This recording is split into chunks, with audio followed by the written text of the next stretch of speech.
What's up, YouTube? Prof Sales coming at you with another edition of 10 at 10.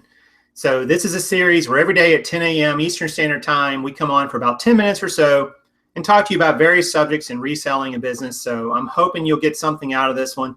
So let's get right into it. So the topic of this 10 at 10 is reselling. Is it worth your time? I get asked all the time, should I sell this? Should I sell that? And, that answer has a lot of different facets to it. So I wanted to try to shed some light on my thought process when deciding if something is worth reselling or not. So let's get right to it. Let's start with a definition. And we're going to start with a goal. So our goal, in my mind, in reselling is to make a reasonable amount of money, right? Because that's why we're doing this, in proportion to the time, energy,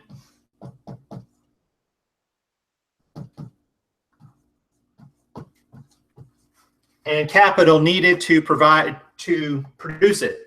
So a reasonable amount of money in proportion to the time, energy, and capital we need to produce it. Now, most of you may not think of it that, that systematically, but you do this. Like you go out and you say, oh, I can buy this for $5 and sell it for 20. Is that enough? Who knows? But you do this calculation, whether you think of it in these terms or not. Is it worth my time? Is it worth my energy?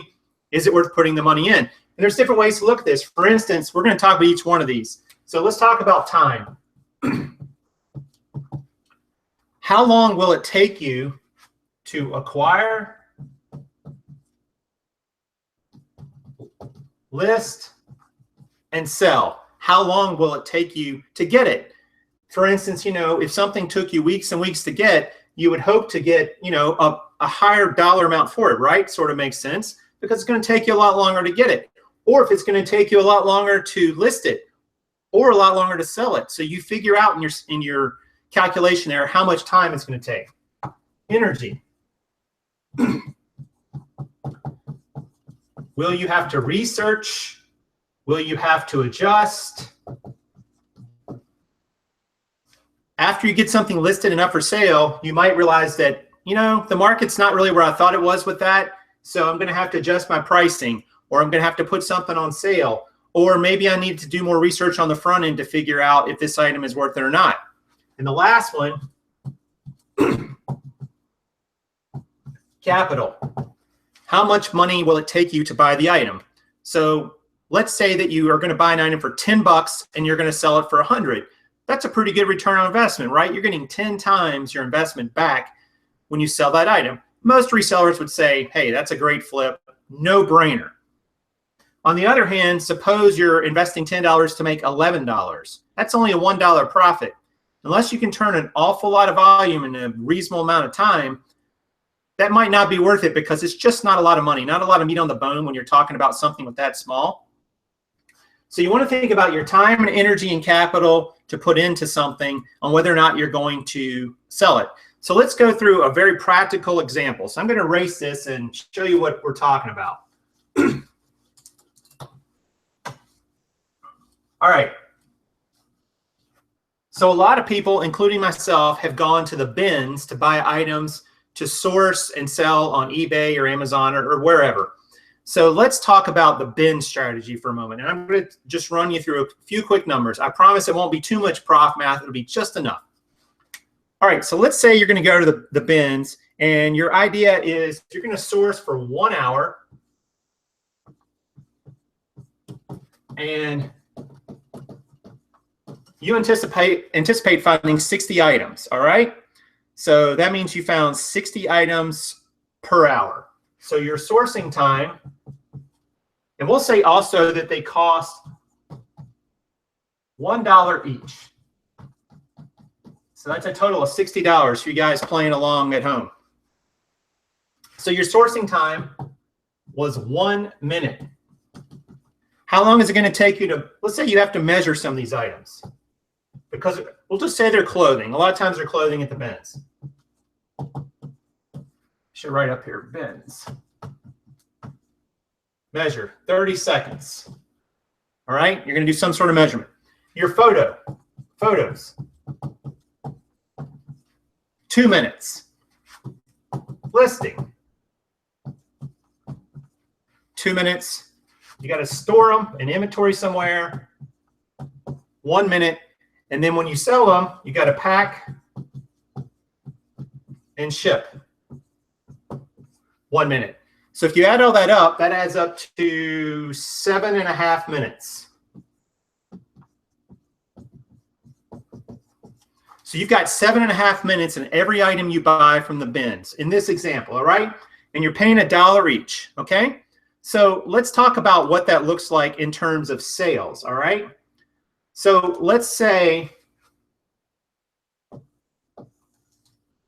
that we're going to sell these items. We're going to take a low-end approach, okay, guys?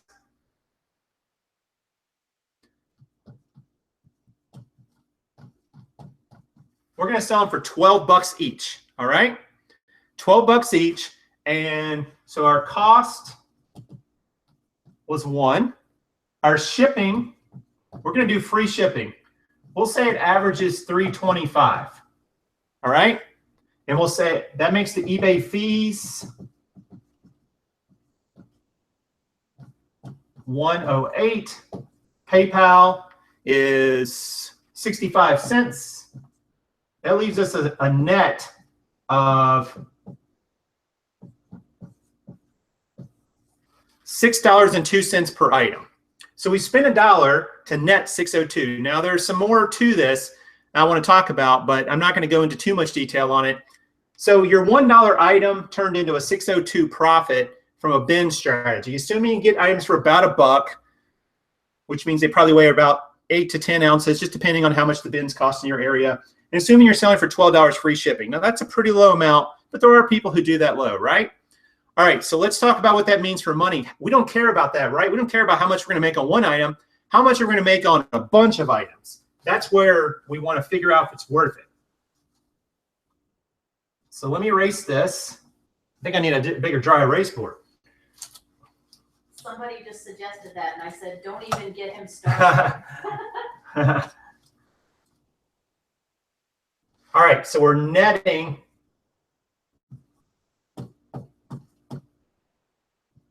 $6.02 per item. Let's say you sell 100 items a week, okay? So here comes a little math. If you sell 100 items per week,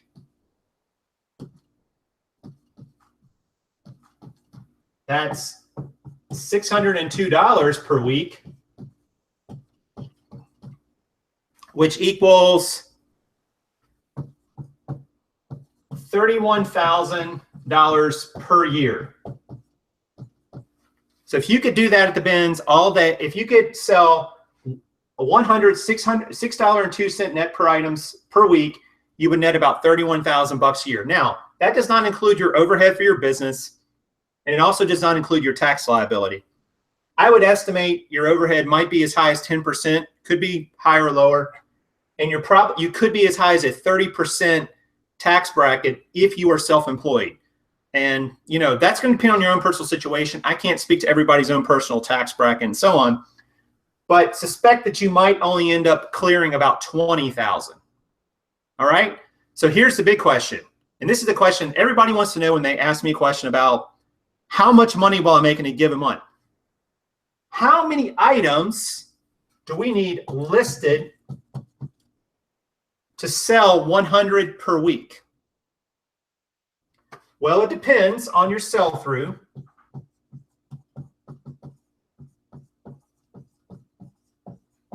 But if you can sell 1% of your inventory per day, okay, you need to have listed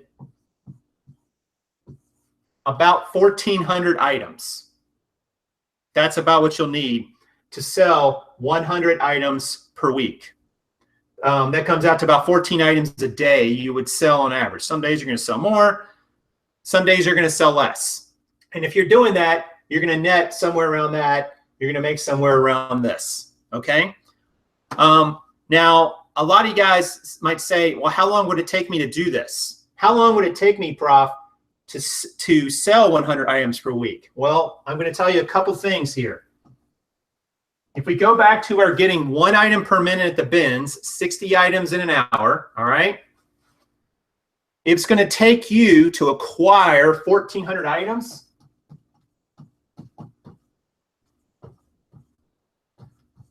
About 23 hours of sourcing. Now, you're probably not going to be able to do that all in 1 week. You might do it in a month, maybe. Depends on how much stuff comes in and out of your bins, for instance, in this example. But it's going to take you a while if you're only sourcing 60 items per hour, which I think is a pretty reasonable amount. I mean, you can obviously go faster in some cases, but sometimes you go and you just don't find it. But that's how long it's going to take you to source them and to sell them every week. It's going to take you 12 and a half hours if our other calculations were correct about how long it takes you to photo and source and so on. So you're going to need to put in 23 hours up front, and then you're going to have to put in 12 and a half hours to maintain this 100 listings sold per week average, okay? Just so you guys, if you're playing along at home, if you want to know what that works out to per hour, taking into account your weekly gross, your overhead, and your taxes,